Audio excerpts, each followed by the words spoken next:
Hello मेरे प्यारे बच्चों, क्या हाल चाल। उम्मीद करता हूँ कि आप लोग स्वस्थ होंगे, मस्त होंगे और आप लोग की पढ़ाई भी जबरदस्त तरीके से चल रही होगी। फ्रेंड्स देखिए, मैं क्लास 12th हिंदी के गद्यांश एवं पद्यांश के जो आपके 10-10 नंबर के क्वेश्चन पूछे जाते हैं उनको देखेंगे कि किस तरीके से आप लोग लिखेंगे कि आपको 10-10 टोटल 20 नंबर आपको अच्छे से प्राप्त हो सके।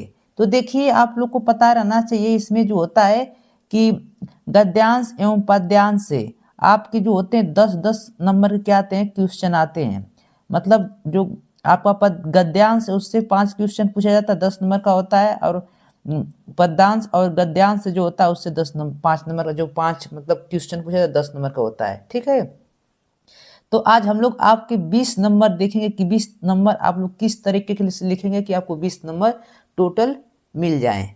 ठीक है, तो आज हम लोग देखेंगे तरीका कि किस तरह से आप लोग को बोर्ड में लिखना है।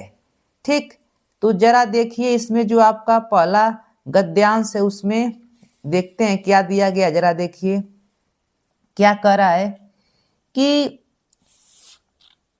पृथ्वी के विशाल प्रांगण में सब जातियों के लिए समान क्षेत्र है। ठीक, फिर क्या दिया है, रेखांकित अंक दिया है। इसमें जो रेखा, ये रेखा खींचिए, ये क्या है आपके रेखांकित है। तो समन्वयन के मार्ग से भरपूर प्रगति और उन्नति करने का सबको एक जैसा अधिकार है। किसी जन को पीछे छोड़कर राष्ट्र आगे नहीं बढ़ सकता।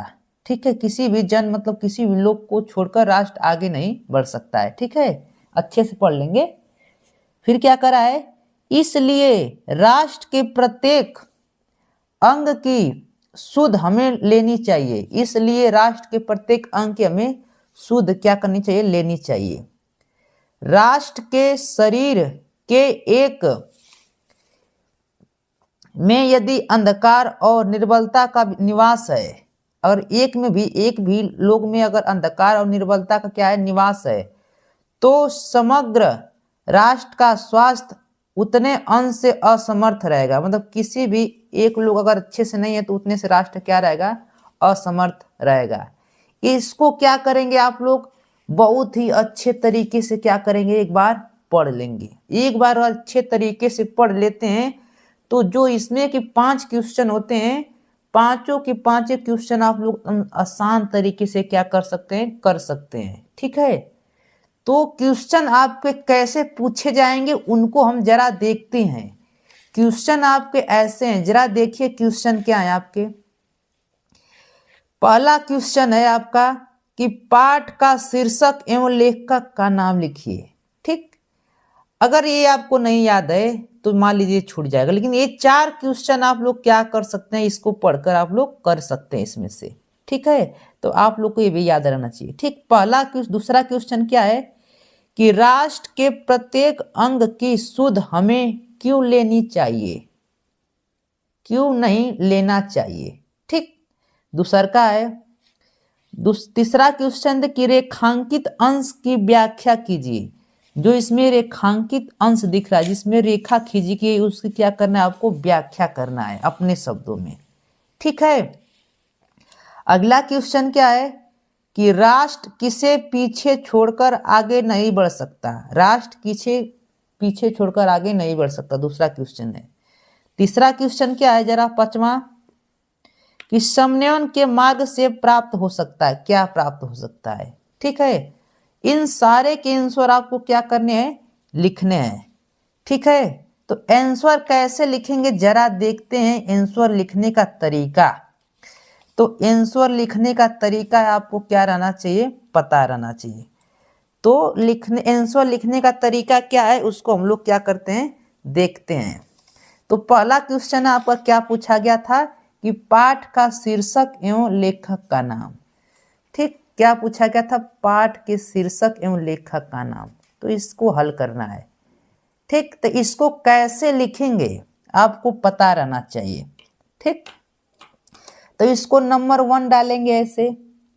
अब जरा देखो, इसको लिखने के कई तरीके होते हैं कि ये जो हमारा कि हमारी गद्यांश पाठ्य पुस्तक जो लेखक हैं राष्ट्र का स्वरूप और उनके लेखक द्वारा वासुदेव सरड़ द्वारा क्या किया गया है, संकलित किया गया है। ठीक है, चाहे तो ऐसे लिख सकते हैं और चाहे तो आप लोग को दूसरा तरीका, इसमें जितना पूछा उतना ही लिखिए। क्या पूछा जरा देखिए कि पाठ का शीर्षक, मतलब पाठ का किस से लिया गया है और लेखक का नाम। तो कैसे आंसर पहले का लिखेंगे आप लोग, तो लिखेंगे क्या, ऐसे लिखेंगे आंसर, लिखेंगे पहले का, लिखेंगे पाठ का शीर्षक, पाठ का शीर्षक।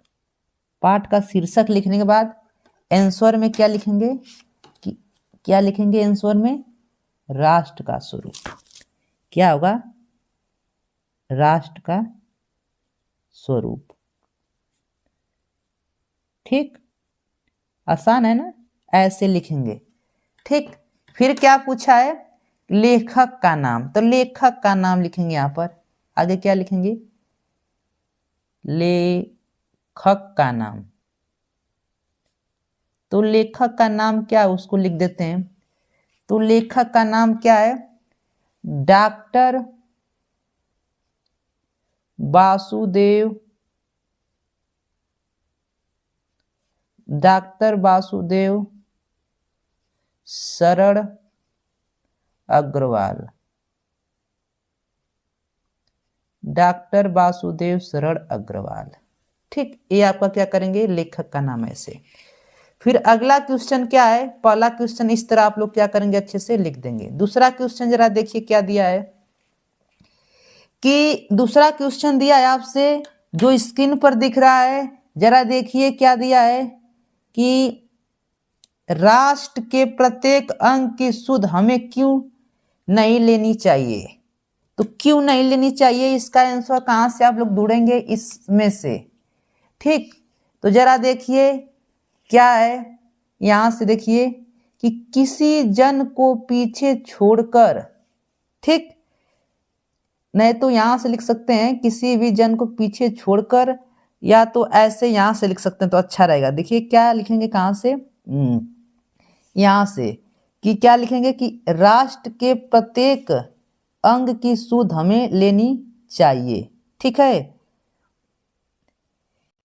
क्योंकि क्या फिर लिखेंगे, फिर क्योंकि लिखेंगे, क्योंकि किसी अंग को छोड़कर राष्ट्र आगे नहीं बढ़ सकता है। ठीक है, क्योंकि आपको क्यों, इसको ऐसे, तो इसको कैसे लिखेंगे जरा देखिए, इसको यहां से लिखेंगे। लिखने की जब बात आएगी तो कैसे लिख लेंगे, सुंदर तरीके से लिख देते हैं जरा। तो इसी में से आपको छाट कर लिखना होता है, कैसे लिखेंगे जरा देखिए, हम लिख देते हैं इसको। लिखेंगे राष्ट्र के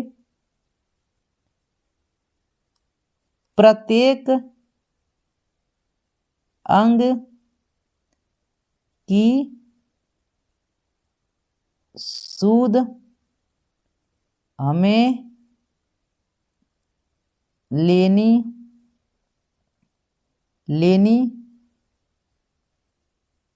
चाहिए,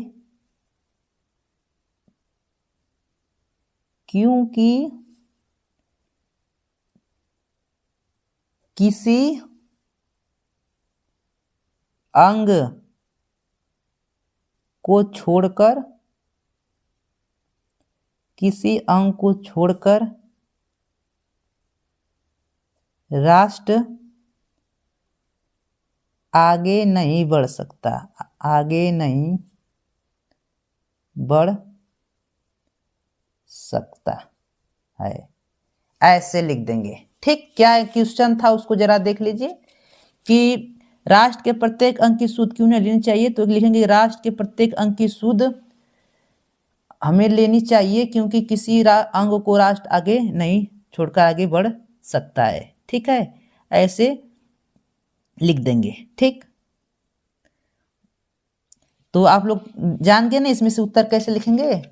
तो यहाँ पर आपको लिखना चाहिए कि किसी, यहाँ से लिख देंगे किसी जन को छोड़कर राष्ट्र आगे नहीं बढ़ सकता, इसलिए हमें राष्ट्र की सुध लेनी चाहिए। यहाँ से क्या करेंगे आप लोग, ढूंढकर इसमें से अच्छे से लिख डालेंगे।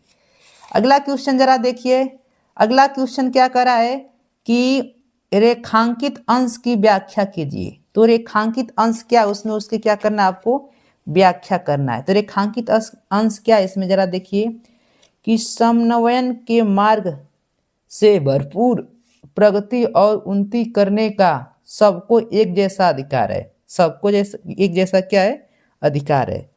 तो इसको क्या करना है, हल करना है।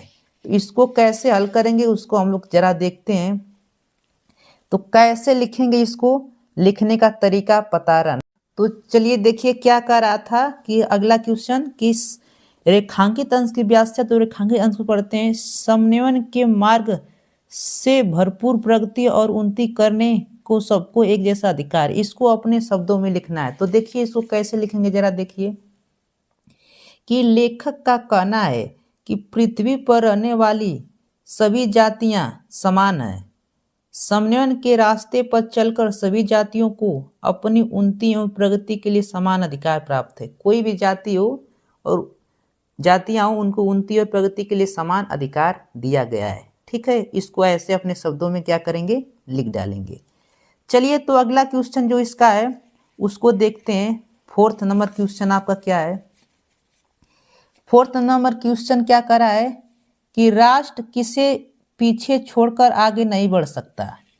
तो राष्ट्र किसे छोड़कर पीछे आगे नहीं बढ़ सकता है, तो इसका आंसर आप लोग को पता रहना चाहिए। जिसको जब पढ़ेंगे तो आपको मिल जाएगा। देखिए क्या करा है कि किसी जन को छोड़कर राष्ट्र आगे नहीं बढ़ सकता। यहीं से आप लोग क्या करेंगे, लिख सकते हैं। कितना आसान, एकदम हलवा है ना।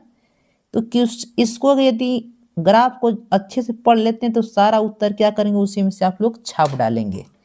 तो क्या है उत्तर जरा देखिए कि कहाँ पर देखिएगा, यहाँ कि किसी जन को छोड़कर राष्ट्र आगे नहीं बढ़ सकता। तो यही बात यहाँ पर क्या करेंगे, लिख देंगे कि किसी जन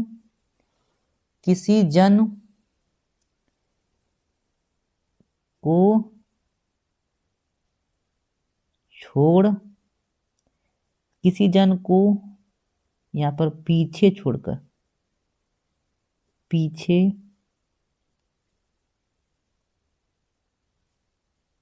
छोड़कर राष्ट्र आगे नहीं बढ़ सकता। राष्ट्र आगे नहीं बढ़ सकता है। ठीक, ऐसे लिख देंगे। फिर अगला दिया है क्या क्वेश्चन जरा देखिए। अगला क्वेश्चन है कि समन्वयन के मार्ग से प्राप्त हो सकता है, कि समन्वयन के मार्ग से क्या प्राप्त हो सकता है। तो आपको ये पता रहना चाहिए। ठीक है, तो इसका आंसर आप लोग तो यहीं पर दिख रहे हैं। देखिए कि समन्वयन के मार्ग से भरपूर प्रगति और उन्नति करने का सबको एक जैसा अधिकार है। एक जैसा क्या है, अधिकार है। तो इसका आंसर यहीं से आप लोग क्या करेंगे, छाप डालेंगे। तो इसका आंसर क्या से, वहां से आप लोग जहां से बोल रहे हैं वहीं से क्या करेंगे, छाप डालेंगे। ठीक, तो वहीं से जो रेखांकित अंश की व्याख्या थी वहीं से क्या करेंगे, उसी को छाप डालेंगे। ठीक, तो कितना आसान है, लिख डालेंगे ना आप लोग। हलवे की तरह क्या कर लेंगे, यहाँ से 5वें का आंसर कहाँ से, यहाँ से और यहाँ तक क्या करेंगे, छाप देंगे। इस तरह क्या करेंगे, अच्छे से छाप देंगे। यदि इस तरह से पूरी तरह से अच्छे तरीके से क्या कर देते हैं, लिख देते हैं, तो आपके जो है पूरे के पूरे 10 मार्क्स कहीं नहीं जाने वाले हैं। तो इसके अगर लिखना चाहते हैं तो लिख देते हैं। जरा देखिए कि समन्वय के मार्ग से भरपूर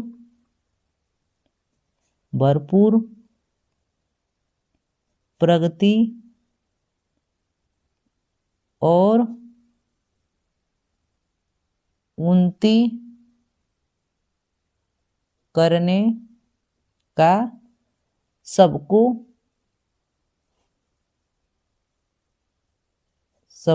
एक जैसा अधिकार है। एक जैसा अधिकार है। इस तरह क्या करेंगे, अच्छे से लिख देंगे। ऐसे यदि 5 क्वेश्चन अच्छे से लिख डालते हैं तो आपके 10 नंबर पूरे टोटल के टोटल मिल जाएंगे यहाँ से। ठीक है, तो उम्मीद करता हूँ कि आप लोग को अच्छे से समझ में आया होगा और रेखांकित अंश की व्याख्या अच्छे से कर लेंगे। ठीक है, तो आप लोग इसे ऐसे ही क्या करेंगे, परीक्षा में जाकर लिखेंगे। ठीक है फ्रेंड्स, तो चलिए पद्यांश को भी देख लेते हैं, जो आपके बोर्ड में 10 नंबर को पूछा जाता है। ठीक है, इसमें अथवा करके इसमें भी पूछा जाता है। तो जरा देखिए क्या करा इसमें कि नील परिधान बीच सुकुमार, खुल रहा मृदुल अध खुला अंग, खिला हो जो बिजली का फूल, मेघ वन बीच गुलाबी रंग, ओ अमुक पश्चिम के व्योम, बीच जब घिरते हो श्याम घन श्याम, अरुण रवि मंडल उनके भेद, दिखाई देता हो छवि धाम। ठीक है, ये आपका क्या है, इसमें आए। ठीक है, इसमें भी आपके क्वेश्चन 5 पूछे जाएंगे, जो प्रत्येक क्वेश्चन क्या होंगे, 2 नंबर के होंगे। देखिए क्वेश्चन कैसे पूछे जाएंगे आपके, इसमें भी 5 क्वेश्चन पूछे गए हैं। क्या कर रहा है, पहला क्वेश्चन कि पाठ का शीर्षक व कवि का नाम लिखिए। इसमें भी प्रत्येक क्वेश्चन आपके कितने, 2 मार्क के होंगे। प्रत्येक क्वेश्चन कितने होंगे, 2 मार्क के होंगे। ठीक, 10 नंबर। ठीक, क्या कर रहा है कि पाठ का शीर्षक और कवि का नाम लिखिए। ठीक, फिर क्या कर रहा है, उपयुक्त कविता में किसके रूप का वर्णन किया गया है। ठीक है, अगला क्वेश्चन क्या है कि बिजली के फूल से क्या तात्पर्य, बिजली के फूल से क्या तात्पर्य है। फिर अगला क्वेश्चन है कि रेखांकित अंश की व्याख्या कीजिए। ठीक, और अगला क्या है, परिधान और छवि धाम शब्द का क्या लिखना है, अर्थ लिखना है। ठीक, तो हम लोग पहला क्वेश्चन क्या करेंगे, लिखेंगे। पहला क्वेश्चन क्या दिया है कि पाठ का शीर्षक और कवि का नाम। तो पाठ के शीर्षक और कवि का नाम क्या करेंगे, लिखेंगे। तो सबसे पहले हम लोग कैसे लिखेंगे उसको जरा देख लेते हैं, लिखने का तरीका।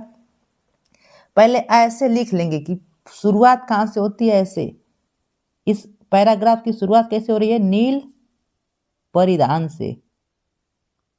नील परिधान से शुरू हो रहा है, dot dot dot dot dot dot, कहाँ अंत हो रहा है, देता हो छवि धाम। यहां तक पूरा पैराग्राफ आपका है। इसमें इसी में से आपको क्या करना है, आंसर को ढूंढना है। तो आंसर जो इसमें सबसे पहला क्या है, आपका क्वेश्चन पूछा गया है, जितना पूछा गया उतना ही सिर्फ आपको क्या करना है, लिखना है। क्या करा है कि पाठ का शीर्षक और कवि का नाम। तो पाठ के शीर्षक और कवि का क्या करेंगे, नाम लिखेंगे। तो यहां पर सबसे पहले लिखेंगे पाठ का शीर्षक। पाठ का शीर्षक, तो सबको पता है कि पाठ का शीर्षक कौन सा है, तो श्रद्धा और मनु है। आपको पता है ना चैप्टर कौन सा है, तो श्रद्धा और मनु चैप्टर है। ठीक, फिर क्या बोला इसमें, फिर कवि का नाम पूछा है, तो यहां पर लिखेंगे कवि का नाम। कवि का नाम, तो कवि का नाम क्या है, जयशंकर प्रसाद। जय शंकर प्रसाद, कवि का क्या नाम है, जयशंकर प्रसाद।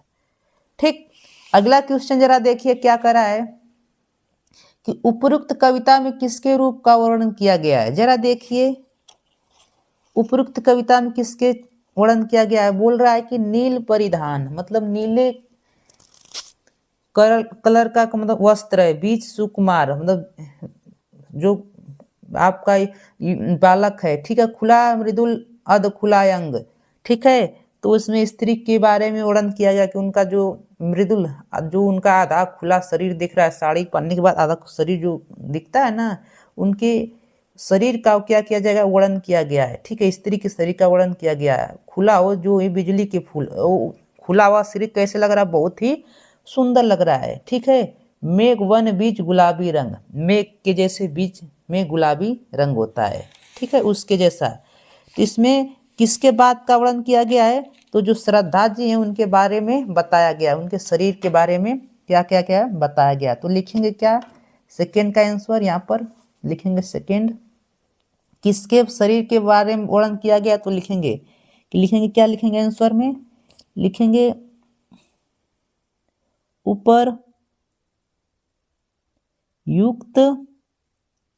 उपरयुक्त कविता में श्रद्धा के रूप का वर्णन किया गया है। ठीक है, अब जरा देखिए अगला क्वेश्चन क्या कर रहा है। अगला क्वेश्चन आपसे पूछ रहा है, जरा देखिए कि बिजली के फूल से क्या तात्पर्य है। बिजली के फूल से क्या तात्पर्य, आपको पता है कि बिजली के फूल से क्या तात्पर्य है। जो श्रद्धे के शरीर है, शरीर मतलब उनको जो खुला अंग दिख रहा है, बहुत ही आकर्षक लग रहा है, उसके बारे में क्या किया गया है, बारे में ही बताया गया है।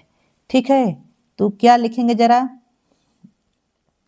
तो उसमें क्या तीसरे के आंसर में क्या लिख देंगे आप लोग कि जो उनका खुला शरीर है बहुत ही क्या कर रहा है, आकर्षक लग रहा है। तो लिखेंगे क्या कि बिजली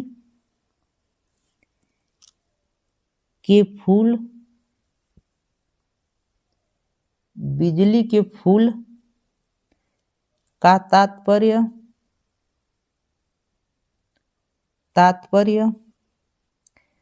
है श्रद्धा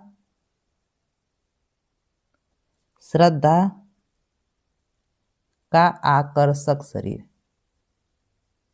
श्रद्धा का आकर्षक शरीर। ठीक, ये तीसरे का आंसर। चौथा क्या है,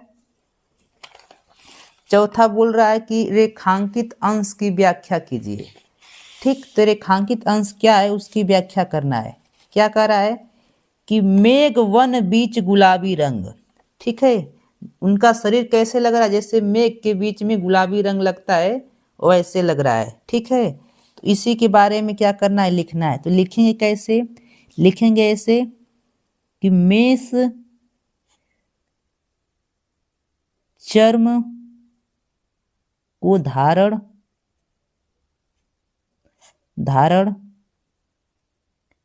किए हुए श्रद्धा का कोमल अंग कहीं कहीं दिखाई देता है,